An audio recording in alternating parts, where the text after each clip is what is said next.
Well, for more, we will cross now to our Moscow correspondent, Felix Light. Thanks for joining us, Felix. Thank you. Is there any indication that these discussions will be any more successful than the last round?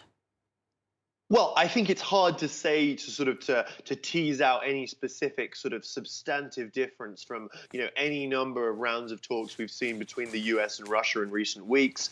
Certainly I think there's nothing in the public pronouncements either of the Russian side or of the American side to suggest that the frankly sort of vast differences between the two sides and between their negotiating positions can be bridged today, where they haven't been breached in several rounds of talks over the last 6 months.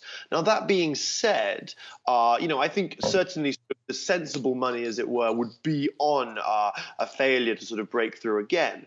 But I think it is important to note that clearly, the US and Russia are continuing this dialogue, and that is important. I think both sides seem very, very clearly invested in maintaining diplomacy and in sort of making sure that, I suppose, communication doesn't break down and we're left with war or conflict in Ukraine as really the only recourse. I think, just throughout this process, we've seen a very strange kind of contrast in the Russian position, which on the one hand has been very belligerent, very aggressive, making these demands, making these sort of very, very, very radical demands on Ukraine and on NATO.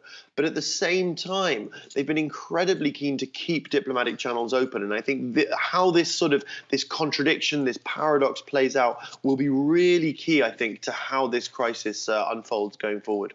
So, Felix, speaking of the demands that you mentioned there, just as a reminder to our viewers, Russia had made a list of demands in past discussions, including that NATO's expansion in Eastern Europe be halted and a binding pledge that Ukraine never be admitted to the alliance. On Wednesday, Blinken still said, though, that he felt that it wasn't exactly clear what Russia's central demand in these negotiations is. What do you think are going to be Russia's priorities then in going into Friday's talks?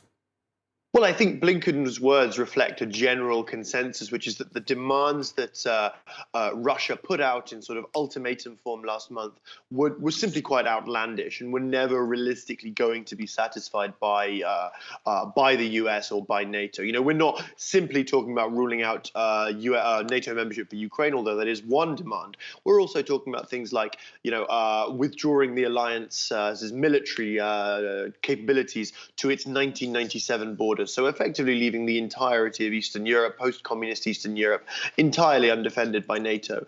And so, these were generally seen as sort of not so much a sort of a serious demand, a serious start point for negotiation, as more of an opening gambit. So I think that reflects sort of US sort of confusion. What is Russia actually asking for? What does Russia genuinely believe can be achieved in this negotiation process?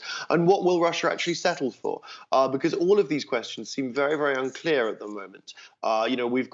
Russia came in with a very, very high offer, an exorbitantly high offer, and it's very, very unclear how what an eventual diplomatic settlement to this issue could look like.